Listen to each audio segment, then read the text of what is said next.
அடையாறு வந்த பரத் காரின் வேகத்தை குறைத்து ஓரமாக நிறுத்தி பெட்டிக்கடையில் வாழைப்பழம் தின்று கொண்டிருந்தவனை அருகில் அழைத்து ஜம்புலிங்கம் விலாசம் சொல்லி, அந்த நகர் எங்கே இருக்கிறது என்று விசாரித்தபோது அவன் எதற்காக மேலும் கீழும் பார்க்கிறான் என்பது புரியவில்லை. ஆனால் அவன் வழி சொன்னான். அந்த நகர் அந்த ஒரு தெரு மாப்பிள்ளை ஊர்வல வேகத்தில் காரை உருட்டி கதவு எண் பார்த்து கொண்டே 19, 20, 21 இதோ 22 நிறுத்தினான். இறங்கினான். தனி வீடு, பங்களா என்று சொல்ல முடியாது. ஆனால் 2 மாடிகளுடன் பெரிதாக இருந்தது காம்ப்ளெக்ஸ். சுவர், வாட்ச்மேன் உண்டு. எல்லாம் இல்லாமல் உடனடியாக சாலையை அடுத்த வீடு. விசாலமான வாசலுக்கு பெல் சுவிட்ச் தேடி தோற்று கதவை தட்டி காத்திருந்த வினாடியில் ஜம்புலிங்கத்திற்கு மீசை இருக்குமா இருக்காதா என்று யோசித்தான். மீசை இல்லை. கதவை திறந்த 50 வயது வெற்றிலை குதப்பல். அம்மாவுக்கு பெரிய பொட்டு. 50 பைசா நாணயத்தை பதுக்கலாம். வில்லாக கதம்பத்தை கொண்டையில் வைத்திருந்தாள். மிஸ்டர் ஜம்புலிங்கம் இருக்காரா? அப்படி யாரும் இங்கே இல்லைங்களே. இதான 22ஆம் நம்பர் வீடு? ஆமாம். இந்த வீட்டு ஃபோன் நம்பர் தானே? 41 24 36. ஆமாம். அப்போ ஜம்புலிங்கம் இந்த வீடு தானே? அவர் பேரில் தானே ஃபோன் இருக்குது? ஓ, அதை வச்சு கேட்குறீங்களா? அப்போ அவர் ஃபோனை நாங்கள் உபயோகிச்சிட்ருக்கோம். உள்ளே பேசலாமா? பரவாயில்ல, இப்படியே சொல்லுங்கள். என்ன விஷயம்? உங்களுக்கு ஃபோட்டோகிராஃபர் விமல்தாஸை தெரியுமா? தெரியாதே. இந்த வீட்டில் யார் யார் இருக்கீங்க? நான் செட்டியார், எங்கள் பொண்ணு. சரி, செட்டியாரை கூப்பிடுங்க, அவருக்கு தெரிஞ்சிருக்கலாம். செட்டியார் தேவக்கோட்டை போயிருக்கார். எப்போ போனார்? போய் 1 வாரம் ஆச்சு. உங்கள் பொண்ணு என்ன செய்யுது? புத்தகம் படிச்சிட்ருக்கு. எதுக்கு இவ்வளோ விசாரிக்கிறீங்க? நான் போலீஸோடு சம்மந்தப்பட்டவன். ஐயோ, உங்களை நிற்க வச்சே பேசிட்டேனே தம்பி. உள்ளே வாங்க, உட்காருங்க. தாகத்துக்கு தண்ணி சாப்பிட்றீங்களா? இருங்க, என் பொண்ணை கூப்பிட்றேன். வள்ளியம்மா, வள்ளியம்மா. பரத் உள்ளே மூங்கில் சோபாவில் அமர்ந்து சிரித்து கொண்டான். போலீஸ் என்கிற ஒரு வார்த்தைக்கு ஆட்சியிடம் இவ்வளவு மரியாதையா? வள்ளியம்மை கவுன்சிலா, சூரிதாரிலா, தாவணியிலா, நைட்டிலா என்று யோசித்து கொண்டிருக்க, இந்த நாளிலும் இல்லாமல் அறைக்குள்ளிருந்து குழந்தையோடு வந்த வள்ளியம்மை புடவையில் இருந்தாள். ஏமாற்றத்தை மறைத்து கொண்ட பரத், இது உங்கள் குழந்தையா என்றான். ஆமாம், 3 மாதம்தான் ஆகுது. பிரசவத்துக்காக வந்தீங்களா? ஆமாம். செட்டியாருக்கு இங்கே என்ன பிஸ்னஸ்ஸு? வட்டி கடை வச்சுருக்காரு. எங்கே? வீட்டிலையே தான். அதுக்கு என்ன கவுண்டர் அடிக்கணுமா? டெக்கரேட் பண்ணணுமா? லைசன்ஸ் வாங்கி சுவத்தில் மாட்டிட்டு ரசீது புத்தகம் அடிச்சிட்டு உட்கார வேண்டியது தானே? செட்டியாருக்கு ஃபோட்டோகிராஃபர் விமல்தாஸுக்கும் பழக்கம் இருக்குமோ? உங்களுக்கு தெரியுமா? நேற்று பேப்பரில் சுட்டு கொல்லப்பட்டார்னு போட்டிருந்தாங்களே, அந்த விமல்தாஸா? சேச்சே, இவருக்கும் அவருக்கும் என்ன பழக்கம் இருக்க போகுது? ஒரு விசாரணைக்காகத்தான் கேட்டேன். கொஞ்சம் ஞாபகப்படுத்தி பாருங்கள். முந்தா நாள் இந்த விமல்தாஸ் உங்கள் வீட்டுக்கு வந்தாரா? சேச்சே, நான் இங்கேயே தான் உட்காந்துருக்கேன். நகை அடகு வைக்க திருப்பிட்டு போக பல பேர் வந்தாங்க. இவர் ஒன்றும் வரல. ஆக 41 24 36 என்பது ஒரு ஃபோன் நம்பர் இல்லை என்று தீர்மானித்து கொண்ட பரத் எழுந்து கொண்டு, ரைட்டுங்க, ரொம்ப தேங்க்ஸ். இந்த பாப்பா பேர் மெய்யம்மையா என்றான். அட, எப்படி கரெக்டாக சொன்னீங்க என்றாள் பாட்டி. அது ஒரு கலைங்க. வரேன் என்று வெளியேறி காருக்கு நடந்தான். சுசிலா அந்த அட்ரஸ் லிஸ்டில் ஃபோன் உள்ளவர்களில் பாதி பேருடன் பேசி முடித்துவிட்டு சோம்பலாக கைகளை உதறிக்கொண்டாள். இல்லைங்க, வரலங்க. இல்லைங்க, வரலங்க. இதே பதிலை எத்தனை பேர் எத்தனை விதமாக சொல்கிறார்கள். பெல் அடித்து ரவியை வர சொல்லி காபி வாங்கி வர சொல்லிவிட்டு நாற்காலியில் சற்று அசதியாக சாய்ந்தபோது டெலிஃபோன் ஒலித்து எழுந்து, ஹலோ MDA என்றாள். மிஸ்டர் பரத் இருக்காரா? ஒரு பதட்டமான ஆண் குரல் விசாரித்தது. வெளியில் போயிருக்கார். நீங்கள் யார்? சுசிலா இருக்காங்களா?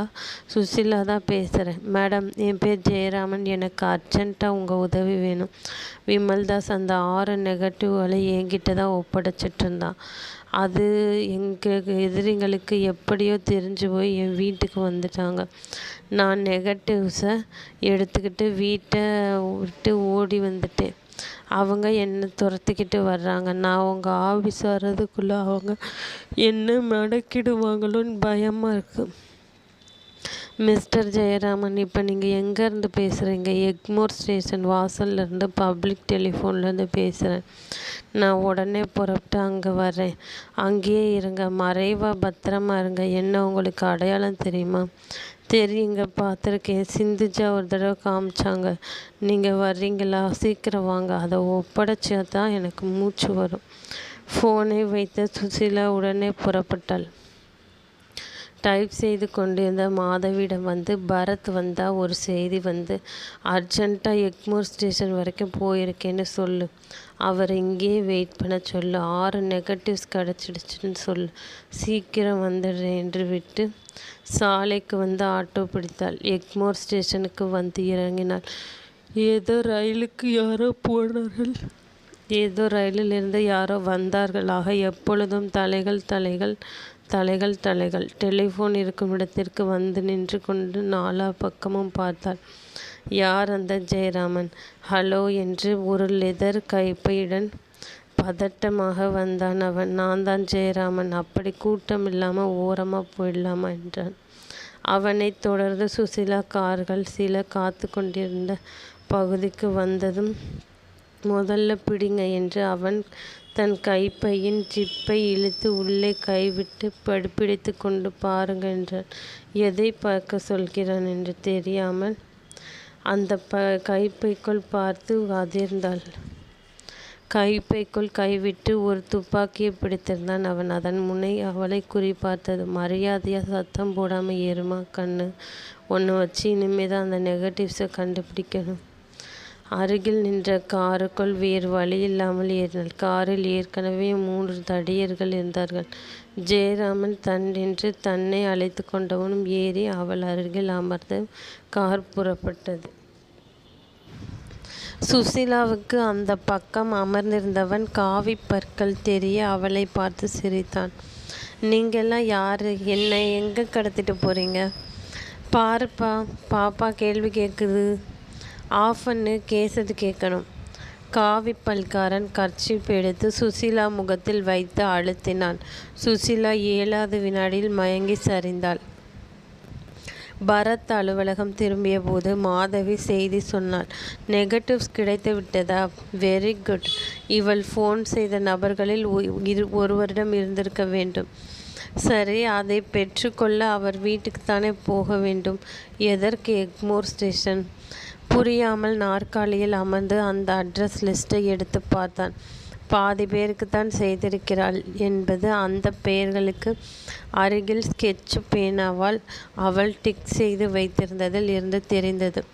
பரத் ஒரு சிகரெட் எடுத்து பற்ற வைத்து கொண்டு தீக்குச்சியை ஆஸ்ட்ரேயில் போட்டபோது டெலிஃபோன் ஒலித்தது. எடுத்தான். Hello, MDA Bharath. வணக்கம் தம்பி, சௌக்கியமா என்ற ஆண் குரல். சௌக்கியந்தான். நீங்கள்? என் பேர் எக்ஸ்னு வச்சுக்கோங்க. சொல்கிற பயந்தாங்குழி இல்லைப்பா. நான் இன்ஷியலோடு சொல்லுவேன். RK நந்தகோபால் பேசுகிறேன் தம்பி.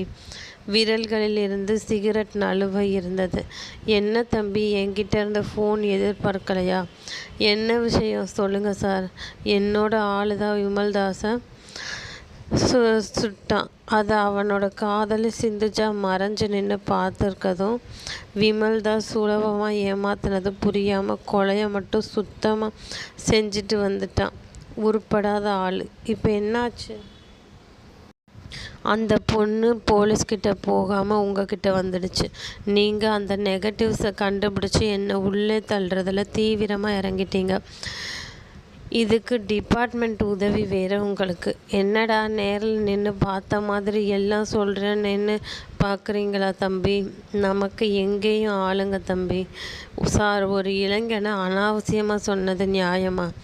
அனாவசியமாவா? இல்லையே, என் விஷயத்தில் மூக்கு நீட்டினாலே பிடிக்காது. அவன் உடம்பு முழுக்க நீட்டினான். நெகட்டிவ்ஸை அழிச்சிட்டு அவனை அழிச்சிடுன்னு சொன்னேன். கொஞ்சம் தப்பு நடந்து போச்சு.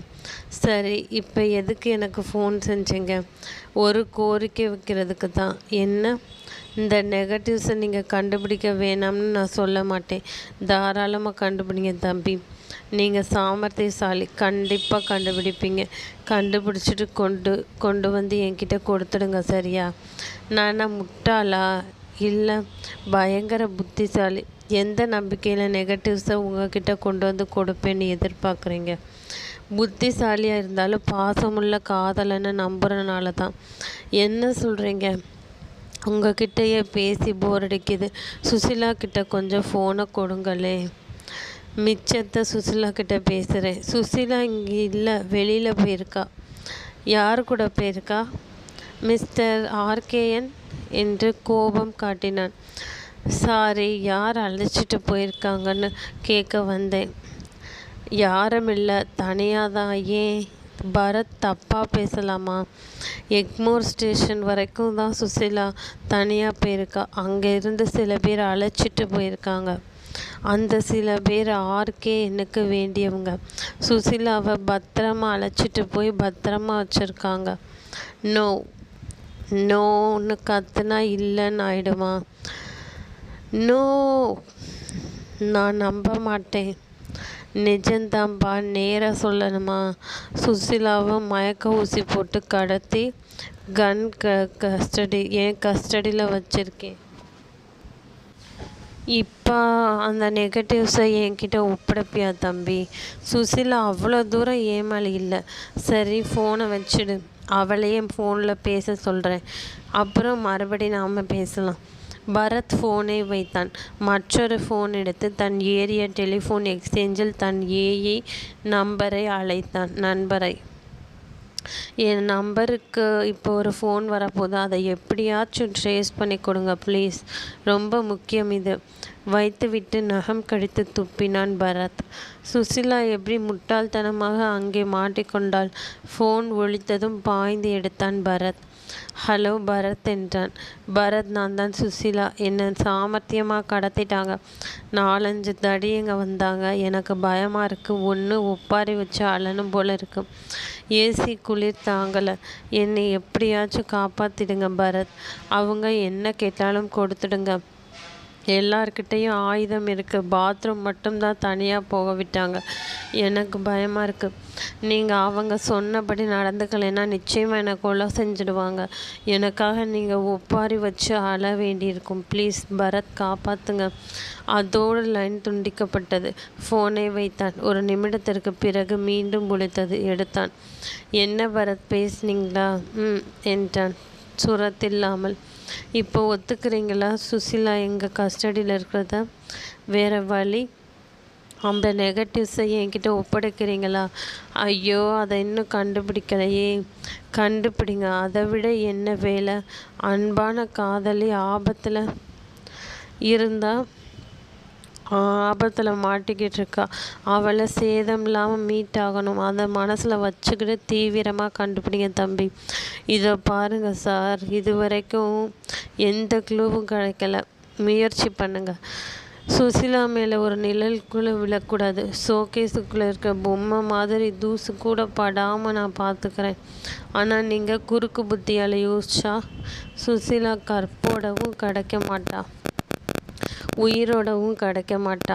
இவ்வளோ ஓப்பனாக என் பேர் சொல்லியே உங்களை மிரட்டுறேன்னா என்னோட துணிச்சலையும் பின்னணியையும் நீங்கள் புரிஞ்சுக்கணும். சொன்னால் செய்வேன். அதனால் நெகட்டிவ்ஸ் கண்டுபிடிங்க. அது எனக்கு ஃபோன் செய்யுங்க.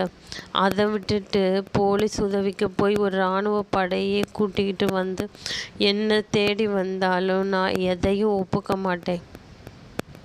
என் இடங்களில் சோதனை போட்டாலும் சுசிலா கிடைக்க மாட்டான்.